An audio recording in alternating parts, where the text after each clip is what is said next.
mga kabalen, kumusta kayo po? My name is Louie and welcome to Where in Pampanga, where we help businesses promote their products to our Where in Pampanga community. For today's vlog, we would like to thank Sugarlips for sending some of their best sellers. If you want to know more about Sugarlips, please be with me in this vlog. Let's go!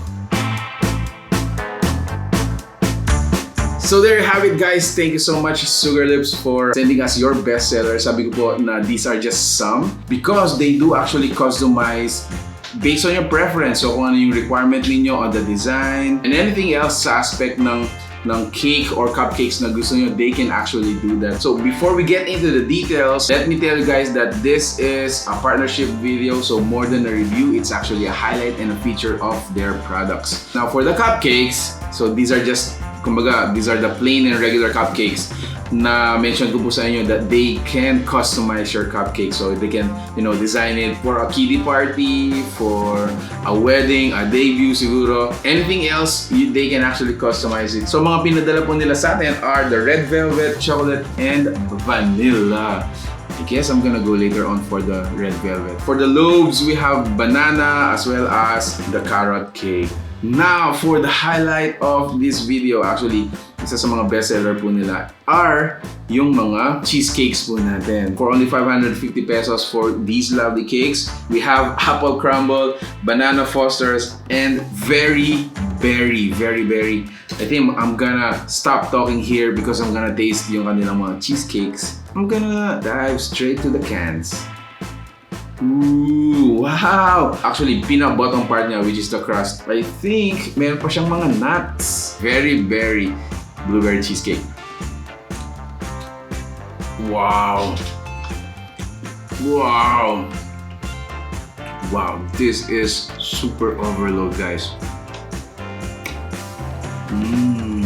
Still have the apple crumble and banana fosters, but before we proceed to that, tikman muna natin yung kanilang mga drinks. Now, for the drinks, they sent us, they have 3 classifications. Meron po silang coffee drinks, they have tea refreshers, as well as other flavors such as this matcha and this, they call it strawberry milk. Now, I wanna go for the tea refreshers first. And this is the raspberry hibiscus. What I like about berry fruits and yung hibiscus are, these are actually power fruits or power food. It helps in the detoxification of our body, loads of minerals and vitamins, and at the same time, of course, it's refreshing and good taste. I like this. Super. Wow. I'm gonna bring this out along with me later. I wanna proceed with the banana foster naman nila. I'm gonna taste this one. Oh, okay. Similar to the very meron din nuts yung pinaka-crust natin or pinaka-bottom part ng cheesecake. Now this is banana fosters. Grabe ang sarap. For this one, it's very creamy, it's very fruity, very refreshing, and I'm actually starting to like them. Peach chamomile, ayan. Oh wow! It's starting to compete with yung ano natin, yung raspberry natin. These are really refreshing. I wanna continue dun sa ano nila, apple crumble. Grabe. Okay, so this is the apple crumble. Wow! If you were to ask me, guys, dun sa tatlong tinry natin, I think I'm gonna go for this banana fosters. Mango passion fruit. Let's try this.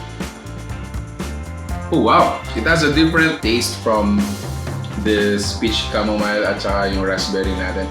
I think these 3 are very distinct sa taste. If you are to ask me, I think this has may mas malakas na flavor para sa akin. For me to continue, I think I'm gonna go for this raspberry. They still have mga brownies, so yung mga pinadala nila sa atin, they have the red velvet swirl, caramel cashews, and chocolate truffles brownies. Let's try this one. Wow, how can I explain? This is super dark chocolate. It's a little bit bitter. Yung sweetness naman niya is just the average. Such a lovely treat coming from Sugarlips. Again, we would like to thank them for sending us their products. If you have an upcoming event, an occasion, or even your Christmas giveaways. You can actually check them out. Great for giveaways. You can also include them on your Noche Buena. Now for the coffee series, for the coffee drinks, I think we're gonna try, let me see. So this is dark mocha, creamy cafe latte. Okay, I'm gonna go for that one. Creamy latte. Oh wow. Strong coffee, very creamy, very creamy. Wow. What a lovely afternoon for me, guys. If you wanna experience the food that I just tasted, make sure to check out Sugarlips. Again, they are open for customized cake or cupcakes that will suit your event, your occasion, or any special day that you want to make it a little bit more special. If you like the food you saw in this video, please give it a thumbs up, share it with your friends, and I hope to see you in the next video. Until then, stay safe and stay at home. God bless us all. Thank you for watching. We're in Pampanga. Peace out, guys. Peace out.